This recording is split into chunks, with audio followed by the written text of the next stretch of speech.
Excellent stuff.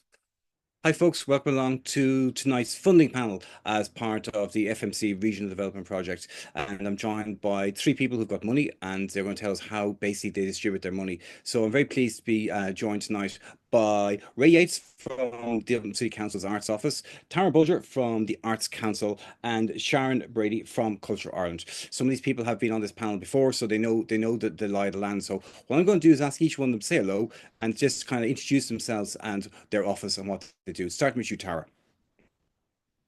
Great, thanks, Jim. And hello, everybody. Delighted to be here once again at the panel. So, my name is Tara Bulger. I work in the Music and Opera team in the Arts Council. I'm the application support manager. So, essentially, I support the head of team in relation to all aspects of the team's work, but I also have responsibility primarily for awards for individual artists. I'm with the Arts Council 4 years now. Started in 2021. Time flies. Prior to that, had a 20-year career with the Irish Music Rights Organisation, IMRO, in various positions there. So, working in performing rights and royalty collection. So, I made a move a number of years ago because an opportunity came up and I was thinking I'd like to move into the more general arts landscape. And as I say, working with the Arts Council for the past 4 years. Excellent stuff, Tara. Thank you very much. Ray, do you want to say hello and tell us a little bit about yourself and your office?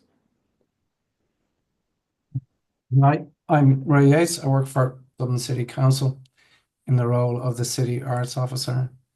I just went back and looked at the purpose of the Arts Office. It's kind of important to know, to remind myself what it is we do.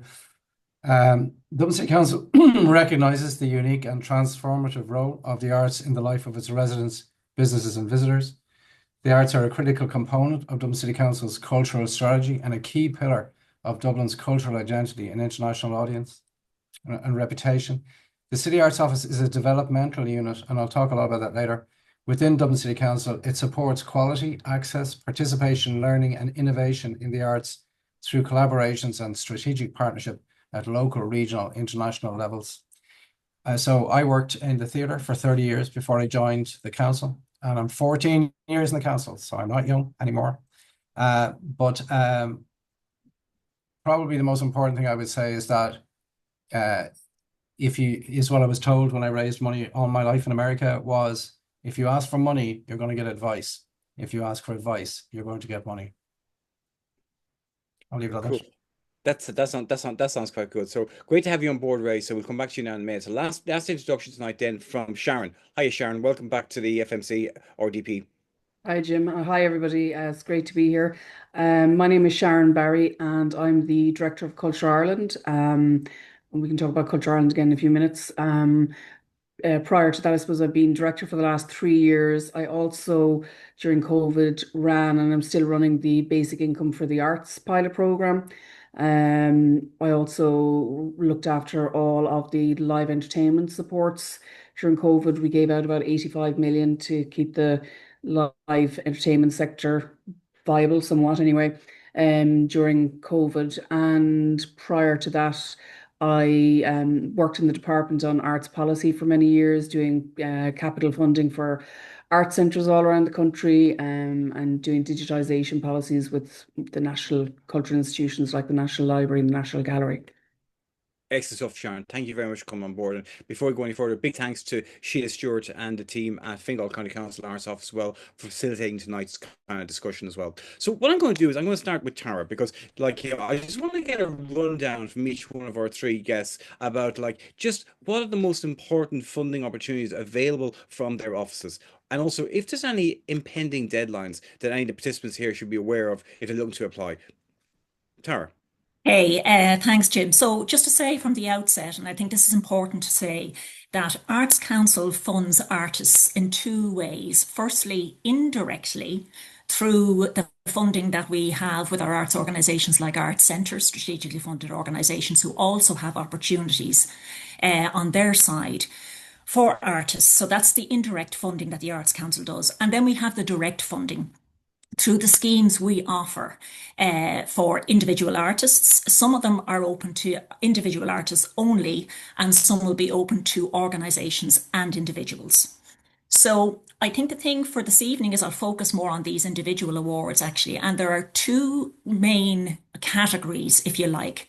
The first category is the Bursary Style Award. So that'll be an award like the Bursary Award. And in fact, the Agility Award, to a certain extent, will be what we call developmental awards. So these are focusing on your development as an artist and the development of your practice. The second category then is what we call the Project Award. Now, the Project Award is very different because what that is funding for a specific project that is ultimately going to have a public outcome. So in other words, it's to fund the development and the pulling together of a concept into a project that will incorporate a release to the public. So it may be a live performance, it may be a recording or whatever. But the most important thing about that award is that there has to be an outcome to the public. With the Bursary Style Awards, there does not have to be anything in terms of a release to the public. The primary objective there is that you're applying for funding for activities that are going to substantively develop your practice as an artist in whatever that may be.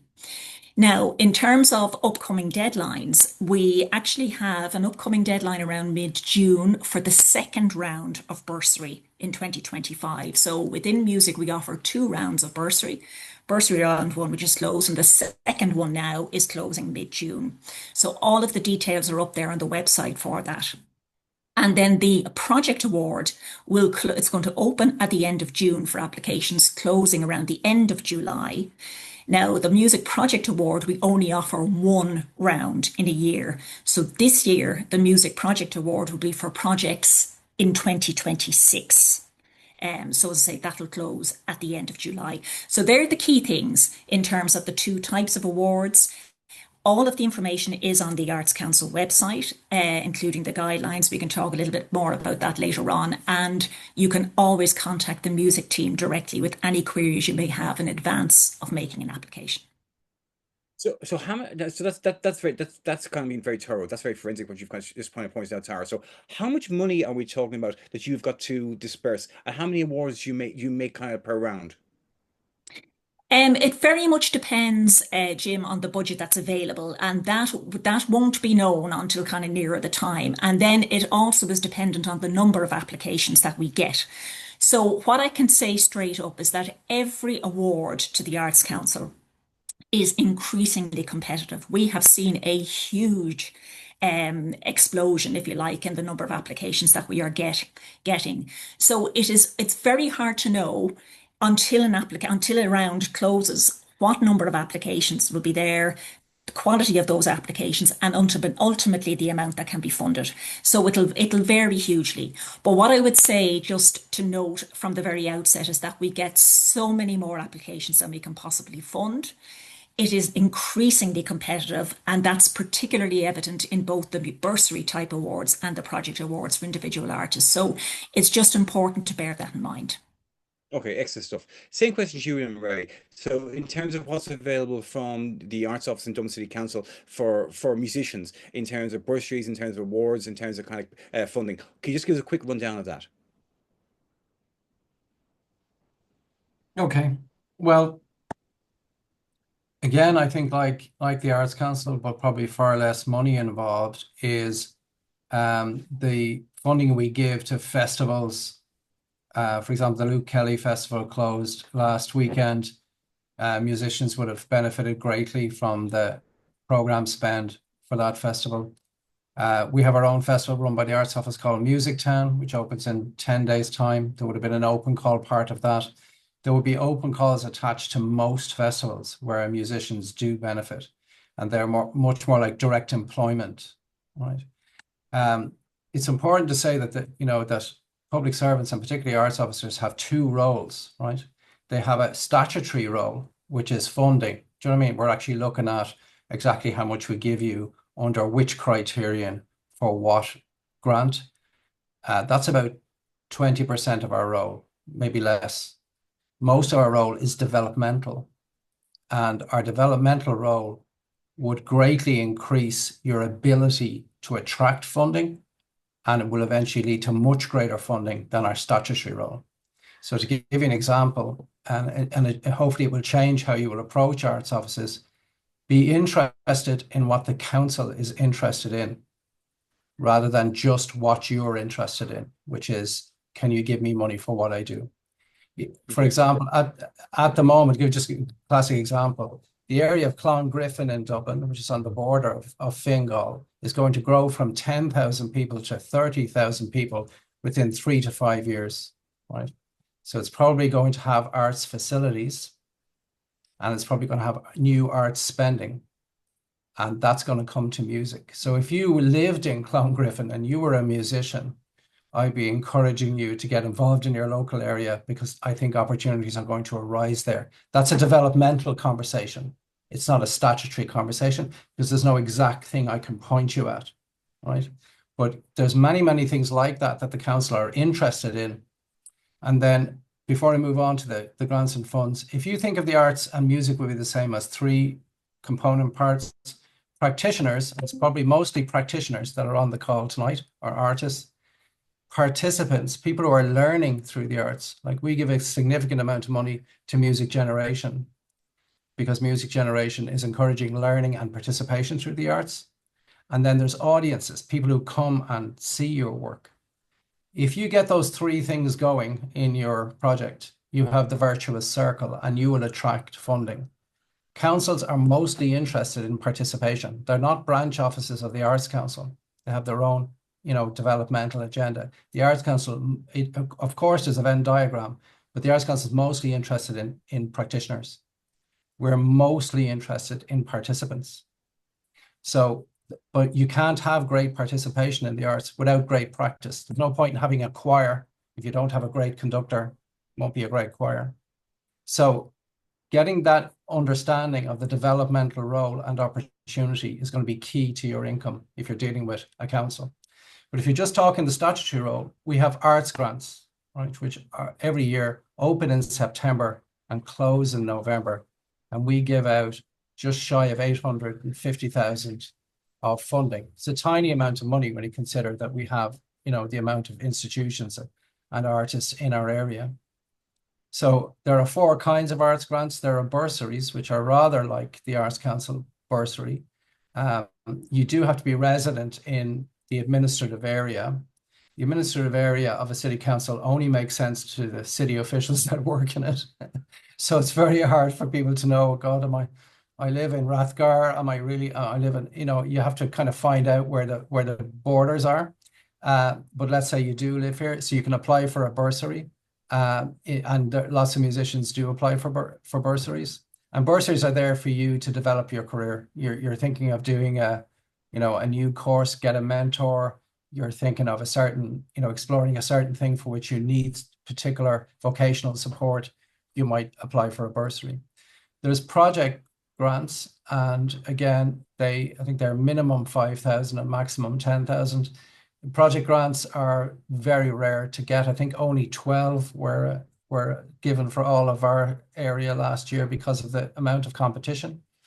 Then there are neighbourhood grants. We've significantly increased funding into there because we're a local authority. And again, that would be very relevant to what I said about Clongriffin.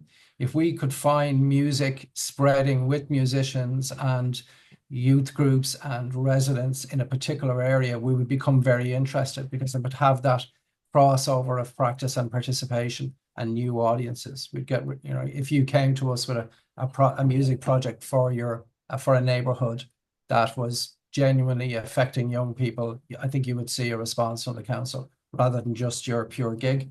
And then you have revenue grants. So organizations normally apply for that receive funding year on year from us, like the Project Art Centre or the Film Festival or whatever. So they're the main grants. So you apply. The best advice about applications that I can give is that it is like going to court.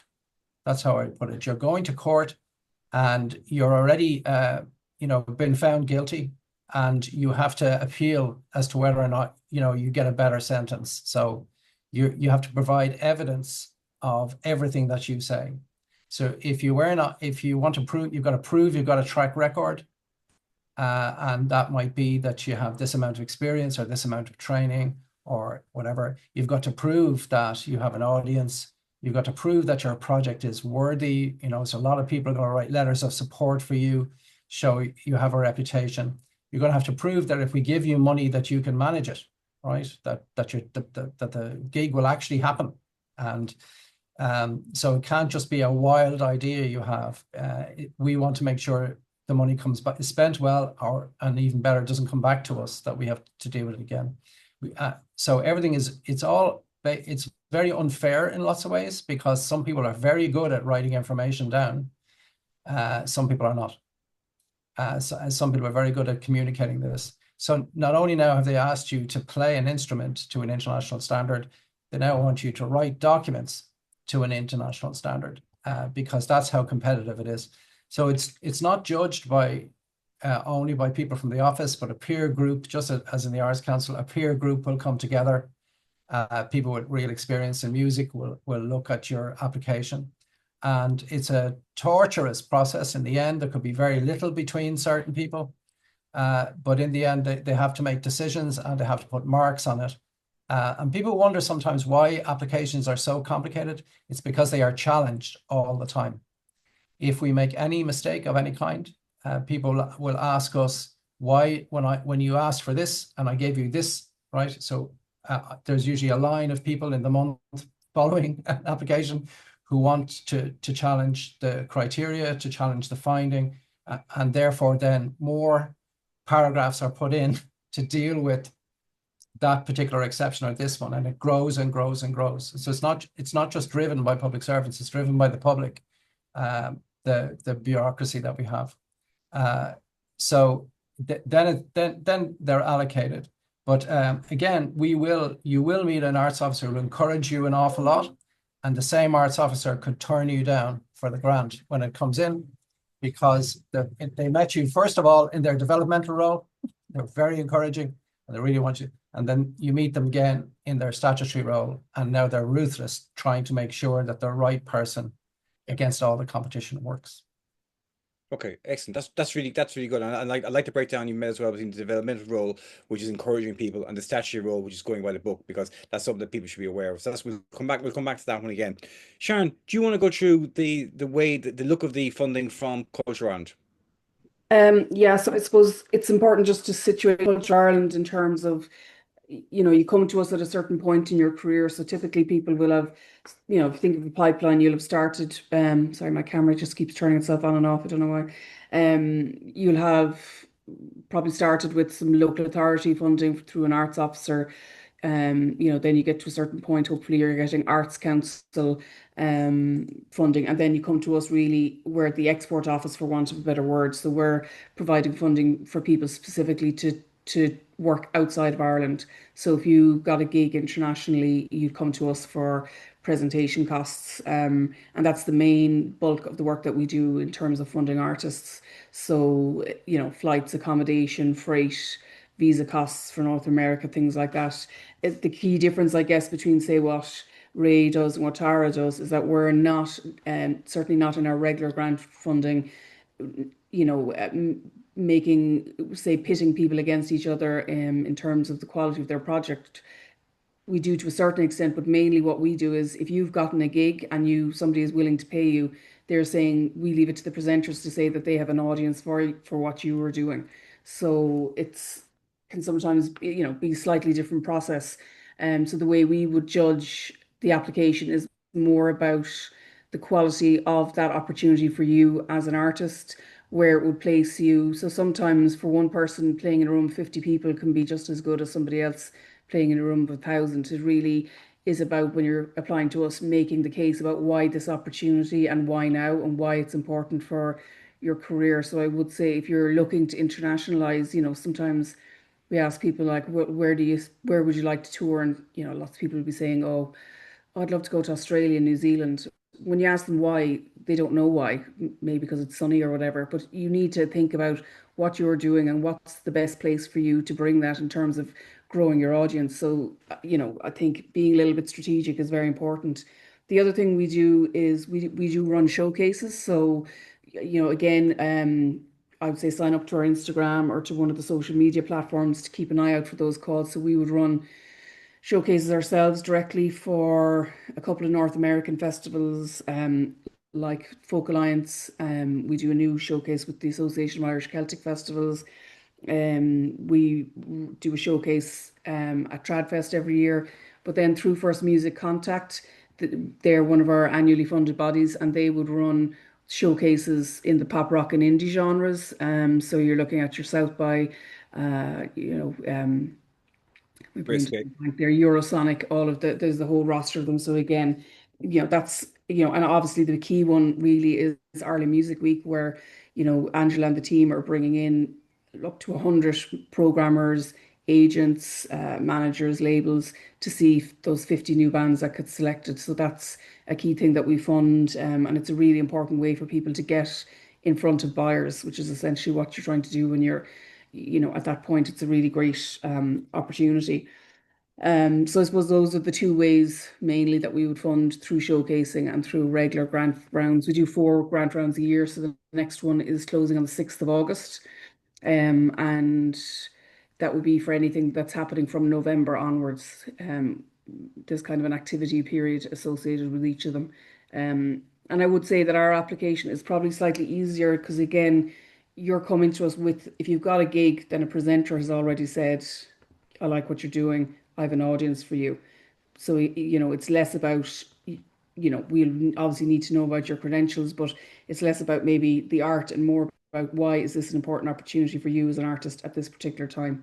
And that's the case you're trying to make to us, I think.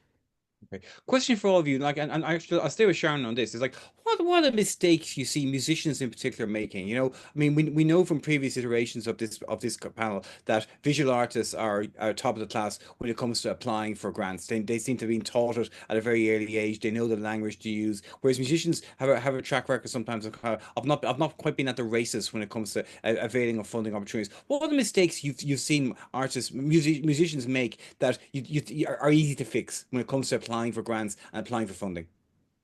Um, I think one of the biggest things we see is that people assume we know who you are. And if you might be doing great within, and it's not, we can't know everybody. We're a small team, but also because it is so competitive. Like, we sent 5,500 artists to 50 countries last year, but we probably had about 10,000 applications. So it's fairly competitive. So each time you have to make that case each time you apply. So even if you've gotten funding out of us before, don't just say, oh, I'm, Jim Carroll rocks, and you gave me a grant before, I want to go to Germany this time. You still have to make the case as to why at this time and this moment that opportunity is going to further your international career. So that's one thing I would say, put in as much information as possible each time. And I know it's a pain. I mean, it's just part of the gig. If to be a professional artist means you have to get good at writing application forms. And I would also say, don't give up. Like, a lot of people don't get money, you'll get turned down more often than you don't. And I think that's just part of the gig too, unfortunately. But I wouldn't get disheartened because each round is done independently and each round is competitive. Just getting turned down once just means on that occasion, compared to other opportunities that were being offered, it wasn't considered as important. But I wouldn't let it put you off, although I know it can be exhausting and demotivating. But I would say keep trying as well. A lot of people get turned down once and then they don't apply again. And I would say that's a key mistake too. Excellent. Tara, the same question to you. Are there kind of like, slip ups you've seen artists make again and again, or is kind of like Sharon covered the most ground there in terms of like, putting as much information as possible. Like, don't just assume that they know that the person who's adjudicating on your application knows who you are, and make sure, and don't be afraid to repeat the fact that I got funding before, but this is who I am. Yeah, no, exactly. Jim and Sharon's covered a lot of this of the same ground that we would have at the Arts Council. But I suppose what I could add to that really is just a couple of things. In the case of particular awards, what you really need to think about is what is the purpose of the award to which you are applying, okay? Because each award has a different objective. So guard against putting in a very, very general proposal, just I want funding to help me develop as an artist or to help me to keep going as I'm going. That is not what the purpose of the awards are. So if you think of the bursary, for example, and I'll just take the one that's coming up now, the next round. The whole objective of that is what we say to substantively develop your practice. So it's very much really, really significantly enhancing your practice in a particular way.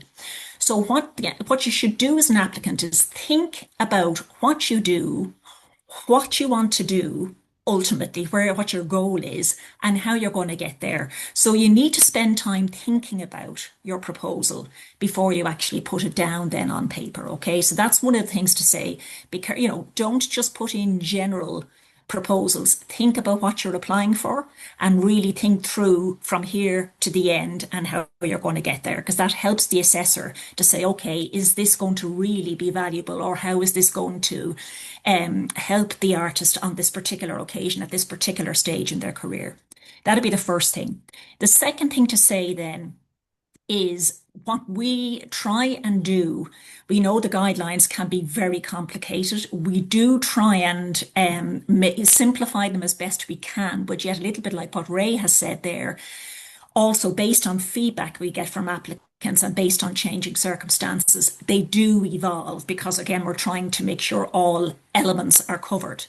So what I would say is please do read the guidelines. We try and minimise the mandatory documentation that you have to have to provide to support your application. But say in the case of bursary, the two things we absolutely need is the CV, in other words, your artistic track record, and also work samples. And in those cases, just remember, you're going to be up against stiff competition. Always put your best foot forward. So in terms of a CV or bio, we're not looking for, say, a general CV, or we're looking for something that's really going to set out your artistic track record. So again, like what Sharon has said, don't assume that just because you've applied before, we're going to know your track record. You might have a different assessor, you might have a different panel, etc. And the second thing is on your work samples. Again, pick samples that really, really showcase your artistic quality or are relevant to your proposal, because again, that's what you have control over. You have control over how you present yourself, and they will be the critical things, I would say, particularly in relation to a bursary award. Okay, excellent. Ray, I've got a different question for you, and it kind of falls on for something you said when you were describing kind of the two roles that you have in your office. One is developmental and one is the statutory one. In terms of the developmental one, when acts come to you, musicians come to you and have a chat, I'm assuming they're coming to you kind of like, it could be by email or it could be through panels like this. When they're asking you questions, are you assessing them straight away in terms of kind of like, okay, they've got their head screwed on here, they know what they're about, or are you kind of like being a bit more like kind of a benevolent uncle and knowing you don't have to give out money, but you can steer them in the right direction? I think most of my job, I find it, is making connections. So I may not from the meeting that I met have anything incredible to say apart from encouragement, but encouragement is really valuable. But I may make a connection either in the meeting or later on where I say, oh, they're perfect. That person I met is perfect. I have to introduce these two groups, and that leads to something. So it's very important that's why networking is very important. And it's terrible to say, but I think probably 50% of what you're doing is talent. You've got to be amazingly talented, but that's just 50%. The other 50% is your ability to communicate, to attract people to the way you talk and what you talk about. And I know that might be controversial to say it, but no important decision is made rationally. We'd love to prove that. Unfortunately, funding seminars turn into those kind of tutorials for the Leaving Cert. Read the question. Do you know what I mean? And that's all true, right? but that's only maybe, that'll bring you just into the 80% of everyone if you get all, because everyone's going to hit those marks if they've done any kind of work on it. That 20% is the bit of magic, it's the quality of your idea that suddenly, people on the panel sit up and say, did you see that? Did you read what they just said about the way they were combining? And I'm not putting myself out an example, but years ago, I worked in the area of hip hop and suicide prevention because I realized that hip hop would bring me into contact with young men who might be suffering or could be suffering. And funding agencies jumped because they said, that's an innovation. It's a way in that we never thought of before. It was nothing got to do with music, really.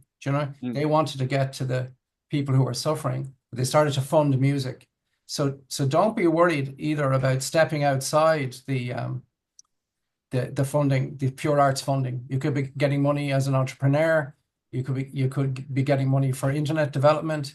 You could be getting money from the HSE because they think that music is good social prescription.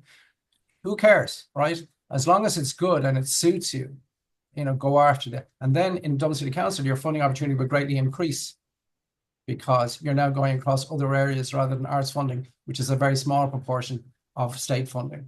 Yeah. So think right across. It's like you said earlier on about Clongriffin. Like I would never have thought that in a million years. But like obviously that when a new development that begins, they have to put in facilities. There has to be kind of like isn't there some percentage they have to spend on culture now, or so in terms of facilities and things like that? There's two big percentages. One is the percent for art scheme, where 1% of public developments, that's government ones, are spent on art up to certain maximums. That can definitely not just be a lump of statue, it could be a symphony, and in the open call you could apply for that, no doubt, or it could be the commissioning of a new song about the area or whatever. And the other is that 5%, which is a fairly new initiative, of all development above 10,000 square meters must be for creative community cultural. So I would know I'm on 2 or 3 planning applications per month for developers who are saying, what am I going to do with this 5%? And often they say, well, some of them are interested in music or some of them. So if you know a property developer, by all means be talking to them because they could have spaces. Now, people like to use spaces. They don't like to run them. All right. So, it all depends, but most artists are forward slash. They're doing their practice, they're teaching, they're doing some other project that involves music, and then they have other sources of income, and that's a very common portfolio for an artist. And ourselves, it doesn't have to be pure for us. If you found a way of supporting your practice and of contributing, we're totally behind you. In fact, we probably think you're more viable than if you're just being kind of pure. Okay, excellent stuff. Sharon, I want to ask you, I want to turn to you just kind of raise it. It's been a good lead into it. And you mentioned this at the very, very start, and it was the basic income scheme. And obviously people on this call will know about that, and they'll know about the fact that it was launched kind of post-COVID, and it's been a huge success, and all the indicators all the KPIs around it are kind of this has been very, very helpful to the artists. And obviously it's in the lap of kind of the new minister to decide if it's going to continue or not. And all the signals are that he will continue. Do you want to talk a little bit about from your point of view as someone who's been working on that, what you've seen has been the advantage of that, and were there any kind of learnings from it that you would apply to what musicians on this call would be thinking about in terms of funding and support? I suppose for us, working on the basic income has really been really eye-opening. And I think the main thing that we've learned from it is how, I suppose it's the unconditionality of the funding is the actual trick, because it allows people to make choices for themselves about their creative practice and what they want to spend their time doing. So, oftentimes you can be constrained by what you're allowed to do within the confines of funding. So it's given people freedom to really pursue their creative practice. So it's not a huge amount of money, but it is it's 325 euros a week. So it's the idea is that you're creating a floor, and it gives people choices, so they might be able to work less in other sectors and be able to spend more time on their art. And that's certainly what we're seeing, that people are spending significantly more time on their artistic practice. They're working less in other sectors. They're saying that they're able to take more risks artistically, and they're able to collaborate. And most of that money is, obviously they're using it, for rent and just to live, but a lot of that money is being, at least 25% of it, sometimes more, is going straight back into the arts because they're obviously collaborating with other artists, they're paying people, or they might be, buying materials. So that money is flowing out from those artists to other parts of the sector. So I mean, hopefully, I mean, obviously no decision has been taken on the future of it, but our minister has already indicated that he's um, certainly interested in continuing it. And I think it's going to depend on the data. So the data that we're looking at, we're collecting surveys every 6 months. We've probably it's due to finish in August. So we have another set of surveys data to look at. And then there was a commitment in the programme for government to evaluate all that research and to make sure to maximise the impact of it. So we will be taking all of that information back to the government to make the case.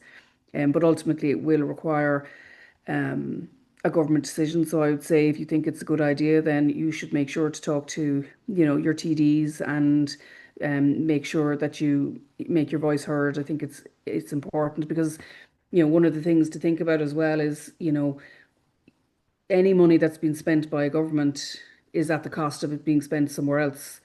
So the case that has to be made is why artists and not, say, carers or single mothers or elderly people. And I think that case is around the arts. And, I think that certainly during COVID, that was a case that was very well made by the NCFA, for example. So I think it's important to do that kind of advocacy again if people think that it's valuable. Certainly the artists who are on it, overwhelmingly, it's positive for them. And I suppose it's the main thing that it's managing to do is address the precarity of income. Just knowing that there's a certain amount of money coming every month or every week seems to be really a game changer in terms of that psychological safety.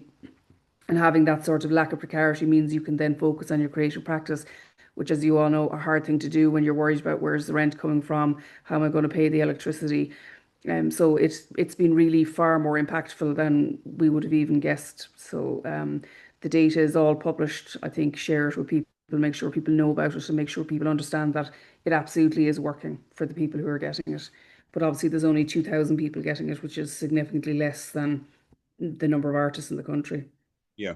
But like, as a pilot, as a pilot project, it's definitely kind of like, I mean, it's outscored what everyone thought it was going to do. It's been huge, and kudos to you and all the team for getting it out there. Oh, Question to you now, Tara, and this like I've just been looking at the kind of questions there. And I'm going to get them very, very quickly. Well, I've probably got one more question for each one of the panelists, and then we move to the questions from on the chat. Tara, question for you, and I'm curious about this in terms of kind of like, I mean, what is the policy from your office regarding funding in terms of developing someone's kind of career, developing kind of like, I mean, a situation where someone comes into you with funding for a small amount and then they build it up. Is that something you look to encourage? I know every single application, you're probably the same as Ray, you're probably the same as Sharon in that regard. Every single application is a new application, every single round is a new round. But do you sort of like, I mean, look at the kind of like the longer term implications of funding someone's career?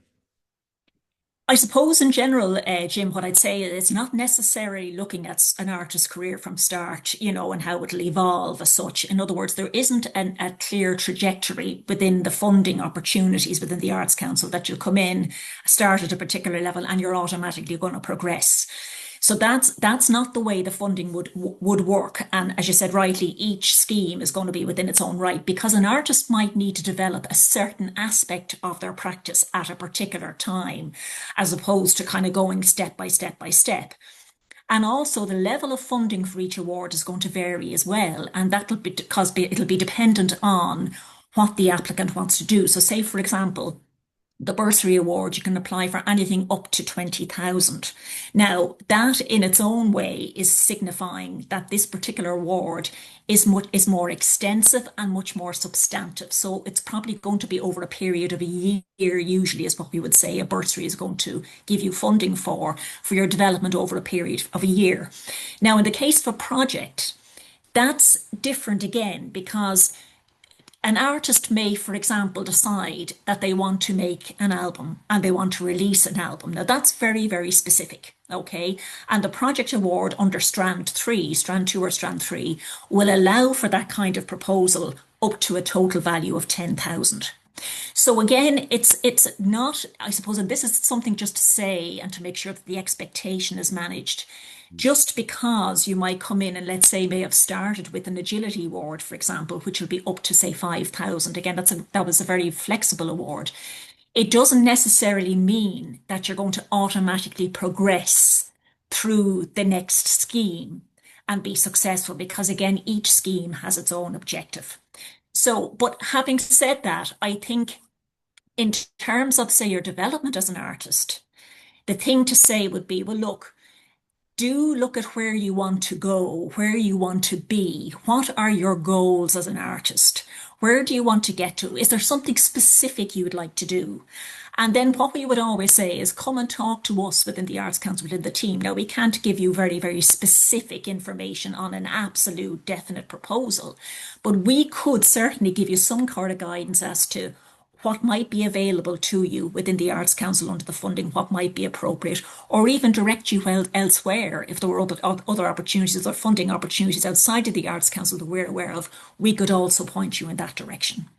Okay, excellent stuff. Ray, last question for me for you, and that's kind of a follow on from one of the things you said earlier on. You were stressing the importance of networking, and you're stressing you're kind of going like when you meet people, you're often kind of thinking like who they could work with. In terms of those kind of like people that you're trying to hook people up with, from an industry point of view, is it mostly festival promoters? Is it agents? Is it people on the live side, or are there other people as well that you're thinking that have contact with your office where you're thinking these are professionals, these are good people to kind of like have on someone's side? Well, they say that 80% of our communication is non-verbal, right? You know, we think that what we say is what, you know, but your very presence usually tells people straight away what your intentions are and how you're going about things. And I've enormous, I meet about 150 to 200 organizations or individuals per year, like formally. They'll come in and they'll chat. And I just want to encourage everybody that's on the call that our door is always open, and we might get to see you straight away, but we will definitely see you. Like one of us will see you and we'll talk. And I'm sure that Music Generation and Music for Contact all do the very same. So there's lots of ways of making this connection, and there's lots of ways to. We wouldn't be the authority on everything by any means, but you can say, here's what I'm doing, and would you kind of critique it for me? The best example for me is you all listen back to your music. I know this from working in the arts myself, right? And you have to become quite objective about it. You've got to get over the embarrassment of, oh, that's me singing, or that's me speaking, or that's me playing. And you start to say, oh, I could do better there. I could do better there. Your funding and business is the very same. If you say to people, you know, what did you genuinely think about my application? And don't worry, you're not going to offend me. Just tell me straight out what I missed them, right? But some people will try to trap us into conversations rather than actually get genuine feedback, right? And then we start to get all cautious because we've given you a hostage. You know, it's if you could develop a great relationship with people that will really feed back to you, you know what I mean, and say, you know, because some very basic mistakes are made. People forget to upload their document. They just don't fill out a part of the form. It's heartbreaking. And you might actually, and the big thing is, please tell yourself you're going to put it in 24 hours before the deadline. Just like, we've driven nuts with this. In the last 5 minutes, 70% of all applications arise, right? Yeah. So if you just say, because if you get that into your head, you're going to be much more prepared and ready, and your application is going to be better if you give yourself less time in a strange way. Thanks. Okay, I'm going to jump into the chat field because I've just noticed there's a lot of questions coming in. So I'm just going to go back up here. I see some people questions have been answered already. So let me see now where we are. Boom, boom, boom, boom. Yeah, yeah, all the questions in there. Yeah. Oh yeah, this question came up last night as well, and I just I'm just going to throw it in and any one of the three of you can answer this, and it's basically kind of like it's from Chevy, and is it important to be a sole trader if you are a musician? I think that may apply to in terms of business side. Do you need to set up a limited company, or is it okay to operate as a kind of a sole trader when it comes to applications from your particular bodies? I might come in on that, Jim.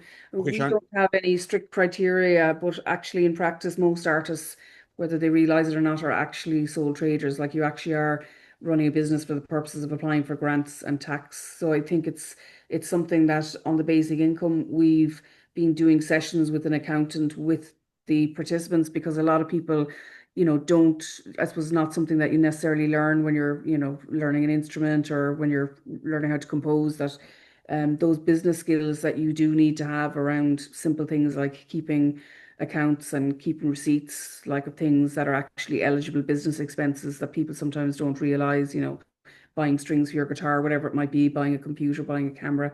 And SkillsNet have started doing some courses. So I think you need, keep an eye out on, there's some free courses available on that kind of business stuff. But I do think people need to realize you actually are running a small business. That's essentially what you are. You're self-employed. So you need to understand what that means for yourself.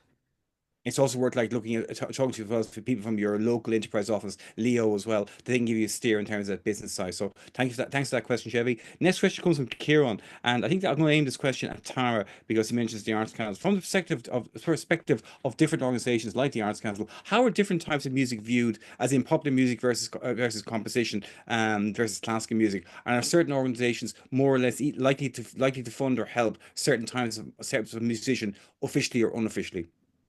Okay, no, it's a really, really good question, because what we have seen actually over the years is this broadening of the music genre. And in fact, this is something that we are actively advocating.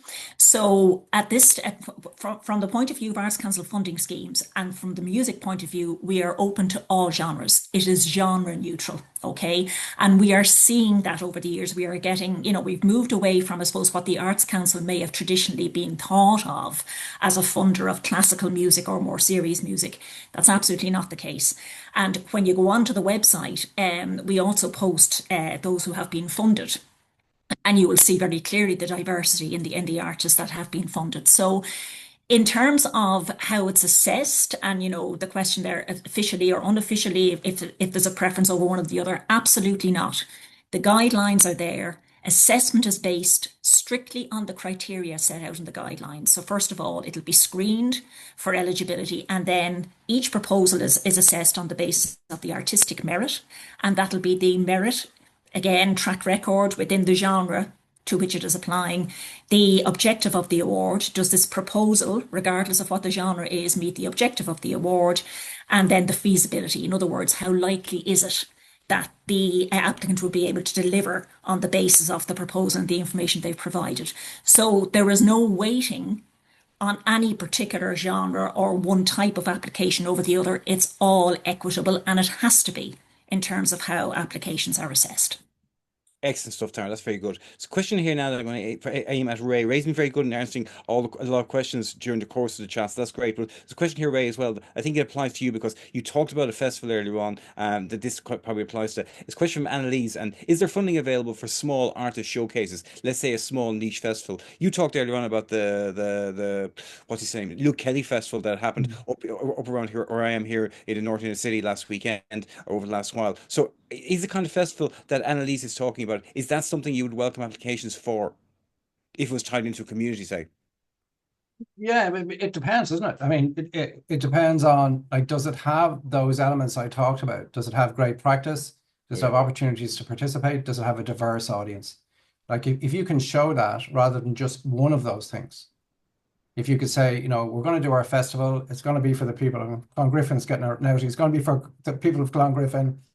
It's got a lot of young people who are going to actually learn music on the weekend, as well as our showcase on the main stage. And some of the local bands are also going to get showcases. You start to make it organic, and you say very diverse audience and new audiences. We found this way into, right? Some people just think, I just need to be good, and the audience, it doesn't matter who turns up. Yeah, it's going to matter. All of those things are going to matter in your application. And you may not have that whole skill set. Nobody has every skill set. So you say, I have people on my team that can hit these marks for me. It's all about the music, but it's also about getting the music out to the most amount of people. Excellent stuff, Ray. Very specific question here for Tara. And when will the final decisions be given for applications for round one bursary grants? That's a question. What I would say is that if you have applied for bursary round one, you should have received a communication on that. If you haven't, just contact us directly at the Music and Opera team, and we'll be able to get back to you on that. Okay. Question here from Daniela, and it's question to do with experience. When we talk about experience, does it mean that are including open mics, local gigs, or does it have to be bigger showcases, gigs? I suppose that applies to kind of like the CV aspect. Yes, Sharon and Tara were talking about like when you're putting together a CV, can it be kind of like small gigs like open mics, local gigs as well? Yeah, I can take that from my side, Jim. Yeah, absolutely. Look, it's going to depend on what stage you're at in terms of your career. You know, you may be an emerging artist, you may be quite new, and that's fine. So, but what we're saying is anything that demonstrates your track record, if it's smaller gigs, if it's kind of an open mic night or whatever, that's absolutely fine. Just set it out, but let us know. So, you know, that's obviously if you've only been in the scene for a couple of years or whatever, and you've done a certain amount, absolutely fine. But just make sure you specify that. Put everything there. You want to demonstrate what you've done and therefore what your capacity is in terms of your development. Excellent. And like big thanks to Ray for answering an awful lot of questions there on type while I've been talking as well. There's a question here from Annalise, and how do we book a meeting with you guys? I'm assuming when she says you guys, she means all three of you. So are you available for meetings? Is this something people can get to you via email or via your websites? I might come in on that, Jim. Sure. Yeah, there's an info at Culture Ireland email. It's on our website that you can contact us. And I think it is important if you've never applied to somebody for funding before, if you haven't applied to us, um, I think it's important that you set up a meeting with us in advance, and we're happy to sit down and go through with people. Like we are quite a small team, so it might take us a while sometimes.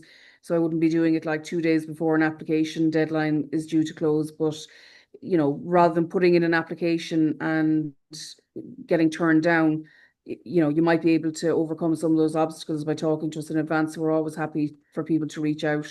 I would say read the terms and conditions, the eligibility criteria on the website really carefully, and talk to other people. You'll all know people who've been successful in getting funding, and some people just happen to be really good at that. And much as you kind of have to put yourself in the spotlight when you get up and perform, it's part of the gig as well that you just, don't be afraid to show people your application and take their feedback, and particularly people who are good at getting, just, use your networks and use your contacts to try, and it's like anything else, you can get better at it. It's just a matter of keep doing it. And just from our side, just to say then as well, yeah, look, the team is always available to help. So what the best way to contact us is through an email. And again, it's on the webpage. We have the music webpage on the Arts Council website, but essentially the email address is musicandopera@artscouncil.ie. There's also a contact number there on the website that'll get you straight through to one of our team. So that's the best way to contact us, and then we'll be back to you as soon as we can. And again, like Sharon, just if you have a particular question regarding a scheme, an upcoming scheme, give us plenty of time because we do get flooded with queries in advance of a deadline. So just give plenty of time, and again, we'll get back and answer as quickly as we can. Excellent stuff. And Ray's just added a note there into the chat as well that there's an arts grants funding clinic by Dublin City Council in October, open to everyone, and get the mailing list. There's mailing list address there as well. So make sure you get that from the kind of like the chat field as well. This has been really good. Like I'm really encouraged by the fact that like so many questions are coming in. Does anyone want to unmute the mic and just ask a question as well, just so we hear what you sound like? No, everyone's happy to stick to text. Okay, Yeah, that's Tara, fine. no, no, I have one for Tara. Sorry. So you mentioned how Hi, um Jesse. hey, how are you guys? Yeah, my name is Jesse, by the way. Artist, Yes. aspiring artist from Loud and Dublin as well. So you mentioned how the grants aren't necessarily linked. So Right. the project award is a big one, you know. Mm. So is that possible to be funded if you haven't been previously funded before? Like for the bigger grants, for example. Yeah. Oh, absolutely. Yeah. So, I mean, it's not dependent. The awards aren't dependent on having been a previously funded artist. Not at all. Going back to what I say from the very beginning, each award has a different objective. So you may not have received funding, let's say, for example, before in a developmental award, but you might have an idea where you want to bring a particular performance to the public, like a live show, or you might want to do a recording, you might want to have an album. So, absolutely, if you have an idea like that, and if there is an appropriate award for you that you feel you'd like to apply for, that's absolutely fine. So, as a first time applicant, you can, of course, apply for a project award. Just again, make sure that whatever you want funding for, whatever you're considering, does fit the award to which you are applying. And you can always give us a shout, and we can guide you in that direction. But yeah, it's not the awards are not dependent on having been funded previously. They are standalone awards. Thank you. Yeah, that's perfect. Thanks a lot. And Sheila from the Fingal Arts Office is also kind of trying some details into the chat as well, that they've got application support and funding clinics and lead up to funding application deadlines as well. And her email address is sheila.stewart@fingal.ie. That's great. Folks, that's been fantastic. That was a great hour. I want to say a massive, massive thanks to Tara, Sharon, and to Ray for giving up their time to basically talk to us tonight, and also kind of like to answer all the questions on the chat as well. That was fantastic. Big, big, big thanks to Sheila for basically kind of putting this on tonight and supporting us. Massive thanks to Stevie, who basically has got us some final words before we leave for the night. Thanks, Jim. So yeah, so just to say thanks again to everyone. It was really brilliant. We've done a funding panel before, and new stuff comes up each time. It's really, really good information. So thank you again for our panelists for being here. Thanks for everyone for attending. We have another panel tomorrow now on approaching US media with Adam Lewis. It's going to be really interesting. I think that's it from my end, Jim. If you've anything else. No, that's it. That was it. You've managed to remind me who we're speaking to tomorrow night. So that'll be Adam Lewis will be at 6 p.m. tomorrow night. So you'll get the link to that from various places. And tomorrow night, basically, tomorrow night's panel will be hosted by Orla Scannell from South Dublin County Council. So that's it from me. And again, big thanks to Tara, to Sharon, and to Ray for their insights and their candor and their honesty tonight. Big thanks to Stevie back at HQ for sorting us out. Thanks a million to Sheila for the tea and biscuits from Fingal. We really it was great being on board, and have a lovely evening. It's not raining, so it's a good sign. So basically, enjoy yourselves, and we'll see you all tomorrow night. Bye Thanks, bye. everyone. Take care. Bye bye. Bye.